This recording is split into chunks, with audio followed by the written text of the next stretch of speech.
welcome to this explainer. If you've ever felt completely overwhelmed by all those crazy sci-fi headlines about artificial intelligence, well, you're definitely not alone, right? It's so easy to sit there and wonder, what is the actual reality of this technology? So today, we're going to demystify artificial intelligence. We're stripping away all that Hollywood hype and looking strictly at its foundational building blocks. We'll guide you step by step through what this tech really is. So here's our roadmap for today. We'll establish a clear definition of AI, look at a brief history, and then unpack how machine learning actually works. And after that, we'll explore generative AI and agents, look at AI in the real world, and wrap things up with the technical challenges the future holds. Let's jump in. All right, let's start right at the beginning. Section 1, the definition of AI. Okay, so cutting through all those buzzing headlines and the fictional movies with the, self-aware robots, what exactly is artificial intelligence?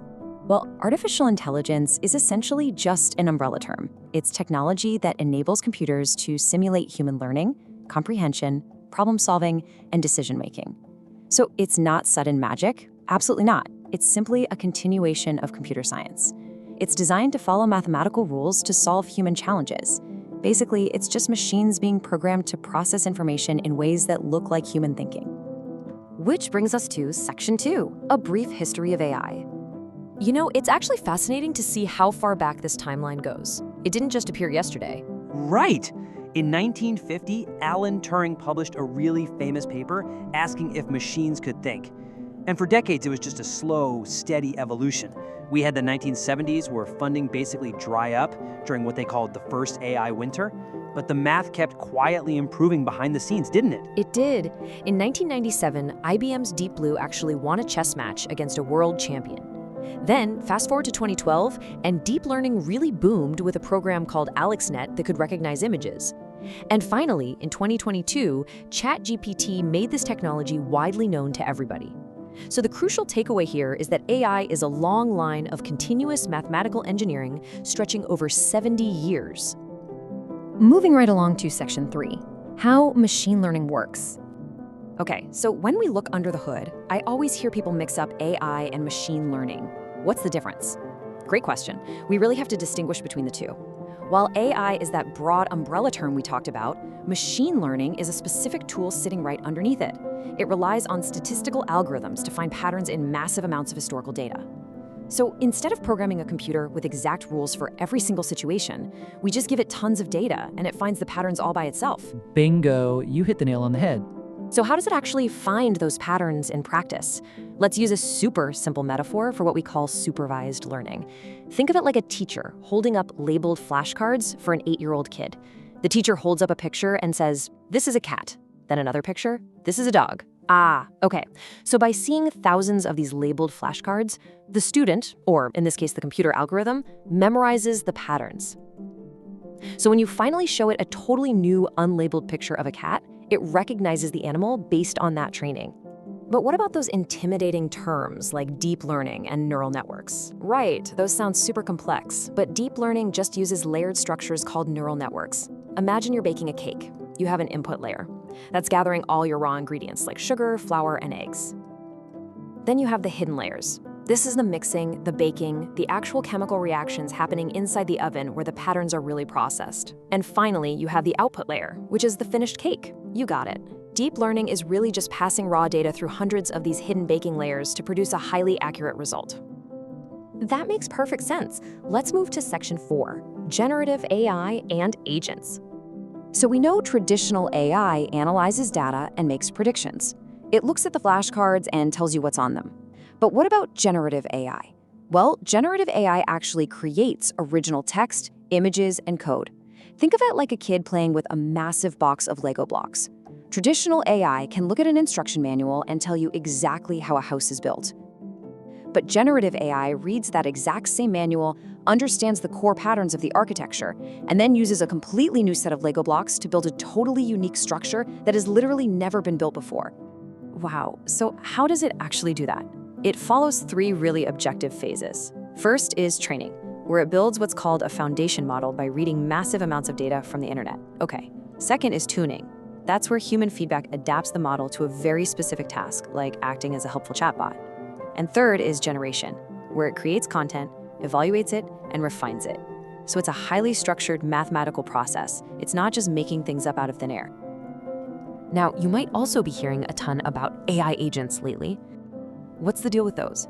They're basically the next step.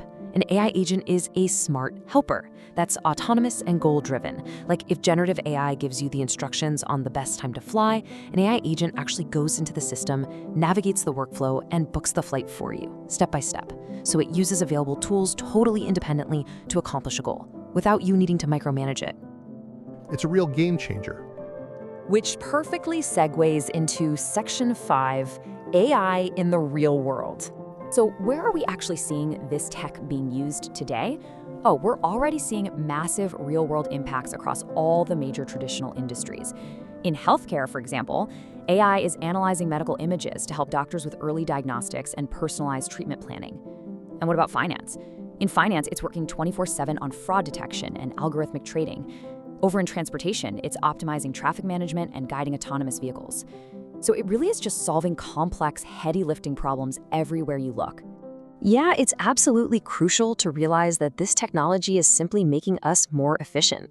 The practical benefits are huge. It automates repetitive tasks, reduces human error, and provides infinite 24/7 availability. It kind of reminds me of the invention of the tractor.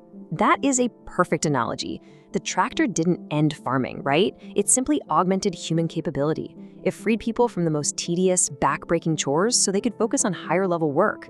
AI is doing the exact same thing, accelerating research and enhancing our decision-making.